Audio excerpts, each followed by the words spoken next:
ভয়ের কিছু নেই। এটা কি হচ্ছে আপনার? ননদ। আপনার ননদ মা হতে চলেছে। মা হতে চলেছে মানে? ম্যাডাম, আপনার কথা ভুল হচ্ছে না তো? আমার ননদের তো এখনো বিয়ে হয়নি। বিয়ে হয়নি? না। তাহলে আপনার ননদকে জিজ্ঞেস করুন, কোন ছেলের সঙ্গে হয়তো অবৈধ সম্পর্ক আছে। আমার চেকআপে কোনো ভুল নাই। কার সঙ্গে অকাজ করেছে তাই ভুল। তোমরা যে জামায়াত করে কই ঠিক তার সাথে। ওই প্রধানের ছেলে আজিজের সাথে? হ্যাঁ। এই, আমি তো ঘর লিয়ে লেগে ওকে জামায়াত করে খাওয়াতো। তোর সাথে প্রেম করতে বলেছে নাকি? চল বাড়ি চ। এ আজিজ, মেয়েটা যে কথাগুলো বলছে সব সত্যি? কিরা কথা বলছিস যে? সত্যি।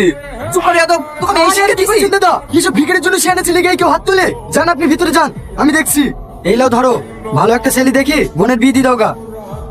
আজিজ, উনি এসব কি বলছে? তুমি কি আমাকে বিয়ে করবে না? হ্যাঁ, তোমার কি মাথা খারাপ হয়েছে? তোমার মতো মেয়েকে আমি বিয়ে করবো? ওই তো আঙ্কেল 2 লাখ টাকা দিছে, অন্য জায়গায় বিয়ে করে ফেলো গা। আর হ্যাঁ, বাচ্চাটা নষ্ট করে দিও। ছি ছি ছি, তুমি কি মানুষ? এই নিষ্পাপ বাচ্চাটাকে তুমি মেরে ফেলতে বলছো? তুমি না আমাকে বলেছিলে বাঁচলে দুজন একসাথে বাঁচবো, মরলে দুজন একসাথে মরবো। আজ কোথায় গেল তোমার সেই ভালোবাসা? ভালোবাসা? তোমার মতো ভালোবাসা প্রতি সপ্তাহে আমার একটা করে চেঞ্জ হয়। ওকে টাকা দিচ্ছে, নিতে চাইলে নাও, নাহলে বাড়ি থেকে বেরিয়ে যাও। বাহ, তোমার আসল রূপটা আজকে আমি দেখতে পেলাম। ভালো, খুব ভালো। কি হলো, টাকা নেবে না? না, আজ আপনার তো ক্ষমতা আছে বলে যা খুশি তাই করছেন। কিন্তু আর কতদিন টাকা দিয়ে মানুষের মুখ বন্ধ করে রাখবেন? আমি আজকেই থানায় যাবো। থানায় কি করবা? পুলিশে তোমার কাছে নেবে নাকি? টাকাগুলো নিয়ে চলো, তারপরে একটা ভালো জায়গায় বিয়ে দিতে পারবা। চলো। এদালে ওষুধ খেলে। এটা কিসের ওষুধ ভাবি? বাচ্চা নষ্ট করা ওষুধ খেলে। না না, এই ওষুধ আমি খেতে পারবো না। খেতে পারবে না মানে? না খেলে বাচ্চা নষ্ট কি করে হবে? আমি আমার সাথে পৃথিবীর আলো দেখাবো। এই, তোর কি মাথা খারাপ হয়ে গেছে? ছেলে ভাবে পরিচয় কি দিবি? আরে সমাজে বা কি বলবে? দেখ, নিজের জীবনটা ভাবে শেষ করিসনি। লে ধর, পাড়ায় জানাজানি হওয়ার আগে বাচ্চাটা নষ্ট করে ফেল। ভালো একটা ছেলে দেখে তোর বিয়ে দিয়ে দেবো। চালা না তো, বলছি তো ওষুধ খাবো না। তুই তাহলে বাচ্চা নষ্ট করবি নি? না। তাহলে বাড়ি থেকে বেরা। তোর থেকে আমরা তুলে আনতে পারবো না। আমাদের কাছে যে মাংসটুকু আছে সেটুকু নিয়ে আমাদেরকে দায়িত্ব দে। দয়া করে তোর বাপের মুখ আমাদেরকে দেখাসনি।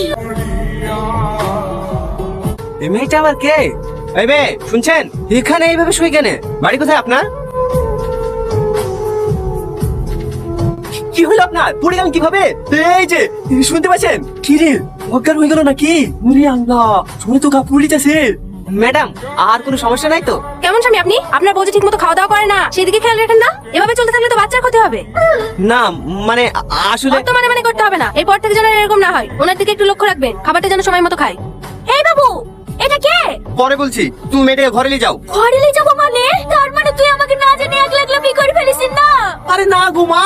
এই তো চুপ কর। আমার কত সাত ছেলে, একটাই ছেলে, হাতে ধরে বিটা দেবো। আমার সেই আশাটুকু পূর্ণ করতে দিলেনি। যাক, বৌমা টুক তো সুন্দর হয়েছে। তোমার নাম কি মা?